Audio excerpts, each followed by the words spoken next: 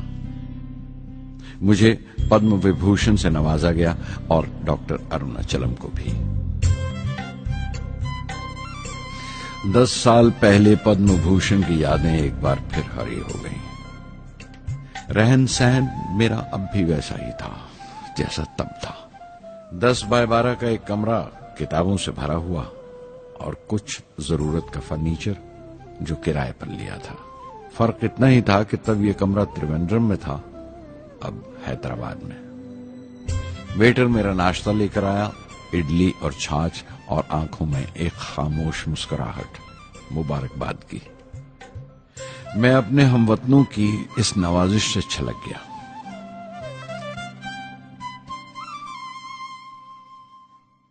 میں جانتا ہوں کہ بہت سے سائنسدان اور انجینئر موقع ملتے ہی وطن چھوڑ جاتے ہیں، دوسرے ملکوں میں چلے جاتے ہیں زیادہ روپیہ کمانے کے لیے، زیادہ آمدنی کے لیے، لیکن یہ آدر، محبت اور عزت کیا کما سکتے ہیں جو انہیں اپنے وطن سے ملتی ہے؟ 15 اکتوبر 1991 میں 60 سال کا ہو گیا. مجھے اپنے ریٹائرمنٹ کا انتظار تھا. چاہتا تھا کہ قریب بچوں کے لیے ایک اسکول کھولوں. یہ وہ دن تھے جب میں نے سوچا کہ اپنی زندگی کے تجربے، مشاہدے اور وہ تمام باتیں قلم بند کروں جو دوسروں کے کام آ سکیں. ایک طرح سے اپنی سوانح عمری لکھوں، اپنی جیونی. میرے خیال میں میرے وطن کے نوجوانوں کو ایک صاف نظریے اور دشا کی ضرورت ہے. تبھی یہ ارادہ کیا کہ میں ان تمام لوگوں کا ذکر کروں جن کی بدولت میں یہ بن سکا جو میں ہوں. مقصد یہ نہیں تھا کہ میں کچھ بڑے بڑے لوگوں کے نام لوں، بلکہ یہ کہ کوئی شخص کتنا بھی چھوٹا کیوں نہ ہو اسے حوصلہ نہیں چھوڑنا چاہیے. مسئلے، مشکلیں زندگی کا حصہ ہیں اور تکلیفیں کامیابی کی سچائیاں ہیں. جیسا کہا ہے کسی نے، خدا نے یہ وعدہ نہیں کیا کہ آسمان ہمیشہ نیلا ہی رہے گا. زندگی بھر پھولوں سے بھری راہیں ملیں گی. خدا نے یہ وعدہ نہیں کیا کہ سورج ہے تو بادل نہیں ہوں گے، خوشی ہے تو غم نہیں، سکون ہے تو درد نہیں ہوگا. مجھے ایسا کوئی غرور نہیں کہ میری زندگی سب کے لیے ایک مثال بنے گی، مگر یہ ہو سکتا ہے کہ کوئی مایوس بچہ کسی گمنام سی جگہ پر جو سماج کے کسی معذور حصے سے تعلق رکھتا ہو یہ پڑھے اور اسے چین ملے. یہ پڑھے اور اس کی امید روشن ہو جائے. ہو سکتا ہے یہ کچھ بچوں کو نا امیدی سے باہر لے آئے اور جسے وہ مجبوری سمجھتے ہیں وہ مجبوری نہ لگے. انہیں یقین رہے کہ وہ جہاں بھی ہیں خدا ان کے ساتھ ہے. کاش ہر ہندوستانی کے دل میں جلتی ہوئی لو کو پر لگ جائیں اور اس لو کی پرواز سے سارا آسمان روشن ہو جائے.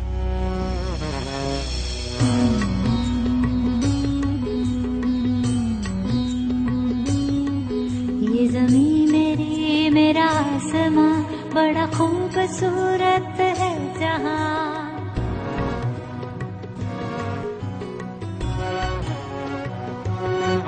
یہ زمین میری، میرا آسماں بڑا خوبصورت ہے جہاں. میری زندگی پرواز ہے وہ فضا میری، میں اڑوں جہاں. میری زندگی پرواز ہے وہ فضا میری، میں اڑوں جہاں. یہ زمین میری، میرا آسماں بڑا خوبصورت ہے جہاں. کبھی دھوپ لیپ کے آسمان ہم نے سنہری کر لیا.